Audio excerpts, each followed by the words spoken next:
So my name is Leigh Zeidner, and my husband is Steve.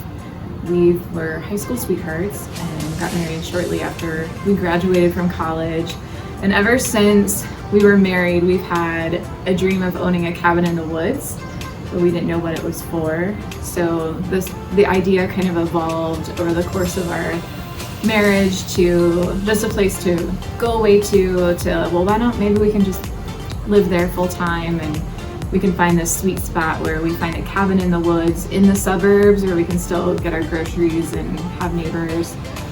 And then we kind of reached this point where we both, I have a background in science, Steve's a computer programmer, mobile app developer, but we have this interest in the arts and creativity, and we started to ask ourselves what it means that we believe that we're all made creative. And it's just, sometimes I hear people say, or I've even said oh, I just don't feel creative, I don't have a creative bone in my body. And we're like, well, what happens if we change that perspective and we start from the assumption that we're just creative beings? And so how can we awaken that and rediscover that? And then you look at kids, and we have two of them, and they're crazy creative because they have no inhibitions. And as we grow up, learn how to do real life, I feel like we lose some of that freedom to explore and create. So we just started thinking about, with a cabin in the background and this emerging idea of wanting to embrace the arts more and help people realize that they are creative, we thought, well, what if this cabin dream is to be an artist retreat space? And it just clicked for the first time in all of these 10 plus years of dreaming and talking about owning a cabin in the woods.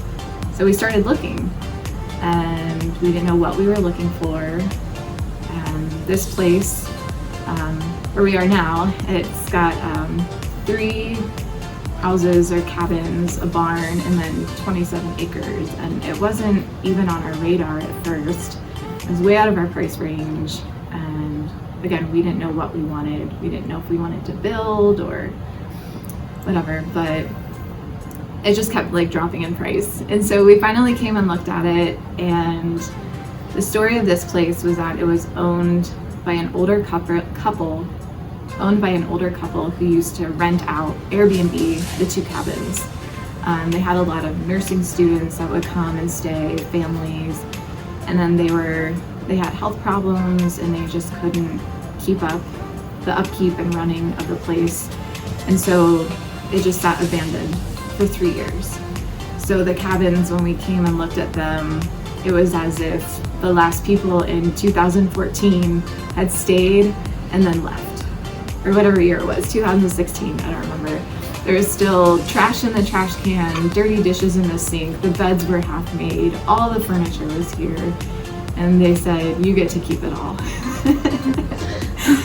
And which was good and bad, but we've discovered a lot of fun things in going through all the things, and we've had to get rid of a lot of things in creative ways. But being here and kind of bringing things back to life and bringing an order with the intention of sharing this place with people in creative ways and sharing it freely has just become a big passion. And because it's, because it's a passion of ours, and honestly, we don't charge for people to come and stay. We love just inviting people to come, but that also means that we have to do things cheaper, not less quality, but and so that's meant reusing a lot of the material we find. In the cabin, we built the kitchen cabinets out of old barn wood that we got out of the barn, and there's a cast iron claw tub that we found in the barn that we're going to use. And then that's where auctions came in. It was my sister-in-law. She's like, do you know people go online and they do these online auctions and get really cool stuff for cheap? And I was like, what? That's crazy. And so I think it was her, or maybe I just looked online and I found Auction Ohio and started dabbling in it. And then the more that the cabins developed and this place has developed, the more it's become just a very feasible way for us to not only furnish 2 cabins and a house in a very economically, I don't know what the word is I'm trying to think of, in a way that we can afford. But it's also been a really cool way to find very unique pieces, especially for the second cabin. We're looking for a lot of antique things like working electronics and things that spark curiosity and creativity, and we want this place to be a place where you can come and make art and make a mess, and so it's just been really fun to go to auctions. Oh, I know what I wanted to say too. The other really cool thing, pickup for some of these items that we get. So example, we bought a working refrigerator from the 1950s. We go to pick it up, and first of all, make sure you bring help, like they say to, because it was in their basement, and we're pulling this fridge out of these old stone steps, and it's to this point where I'm like, Steve, I don't know if we could do this, but we get it out, and they're estate sales, and so the daughter was there, and she was like, oh, I remember when my parents got that refrigerator. It was the very first purchase that they made as a married couple back in the 1950s. And then she goes on to say, my dad was an artist, and we're like, do you know where this refrigerator is going? And it was so neat to be able to share that story of these people's legacies and especially their artistic legacies get to live on and give back to people in these creative ways. And it's just so fun. I feel like so often when I go to auction pickups and just enter into conversations, it's amazing how many people are artists or have been artists, and then to be able to tell them this piece is going to invest in people in creative ways is just so fun to be able to have those conversations. So where we are in the process now is we have one cabin that is accepting guests, and for the time being we're almost like a speakeasy. We don't talk about it per se, but we do offer up the place for people to come and stay, and we have a calendar link and a place on our website where people can request to stay. And we've had a few random people fill out that form and say anything from, what is it? We have a local actor, a theater actor, and he's saying, I want to develop a performance, and can I come down and spend the weekend and brainstorm? Or we have people who have come down just to work on their writing together, or a reading retreat, which I thought was really fun, where they just brought all of their unread books and they just spend the weekend reading and finishing those books. Another writing weekend. But yeah, it's so neat to see, if we hold things with a loose hand, who comes in through our doors. And the stories too of being able to talk to artists and say, hey, here's this place, how can it be used for the arts, for artists? And the idea of inviting people to come down and work on, say, a music album for an extended period of time, or just to come down and collaborate with others. But yeah, for now it's word of mouth and on the website, and just let us know what kind of creative things you need space for and time for, just to disconnect from life is busy, life is crazy, there's not a lot of white space in our minds anymore, and it helps just to step away from things. And we love that, and we love having people down to focus on things like that, or even just to disconnect. We've had families come down to say, I just need this time with my kids or with my spouse, and we're going to plan out our next year together. Or we've had people honestly come down who are grieving and say, I just went through a really hard year. I lost both of my parents, and I've had health issues, and I just need a space to just feel the feels. And it means a lot to us to have people come down where this place means a lot to them.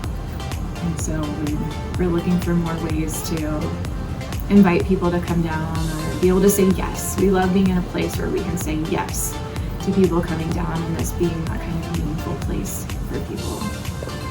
So as we move forward, we're in the process of, again, renovating the second cabin, which is the older cabin on the property. There are just a lot of foundational issues. We probably would have been smarter to just knock it down and build new, but again, it's a lot cheaper because we have more time. So we can go in and just rebuild it literally from the foundation up. But that particular cabin, we're calling it more of our incubator.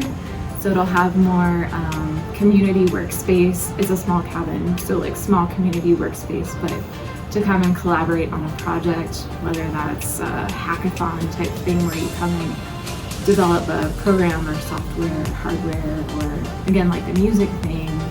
And then when the barn is ready, we want to host ideally like small barn concerts. It would be great to find a way to support musicians, to give them a platform to share their art, to host classes, group dinners, anything that invests again in the arts and in collaboration and community. And then our dream that we're starting to work on, still in the very planning stages, is at the back of the barn. We want to build a greenhouse, and that's our daughter's dream, because she comes down and she's like, it's too hot, there are too many bugs, I wish there was a greenhouse. And we're like, okay. So we're gonna collect bricks, and we've been collecting old windows, and we're gonna build a greenhouse on the back that can be just a beautiful reading space, writing space, like that solitude, relaxing kind of space. And then somewhere down the line, this place where we are now, which is our, like Steve and I's home base, we've put minimal work into this place. It's beautiful. But someday we're gonna either give this double wide away or try and sell it off just so we can get it off the property, and then build like a larger cabin. So say for example, if we have a group of people coming down and staying in the two cabins, we can have some here, and then everyone can come together and eat together or hang out together. So yeah, I think big picture, as we go and keep doing this, we're still figuring it out, but we want to find a way to support artists through what we're doing, have their artwork here, be able to host them so they can create, host people in general, but yeah, just make it a space to like fit more, come here, he loves you, to fit more people and more small groups. And yeah, I guess just keep asking ourselves the questions of how can we best support artists through what we're doing here, and how can we help people discover or rediscover that we're all creative beings, and what are the things that we can do through the resources that we have that can help inspire people in that way.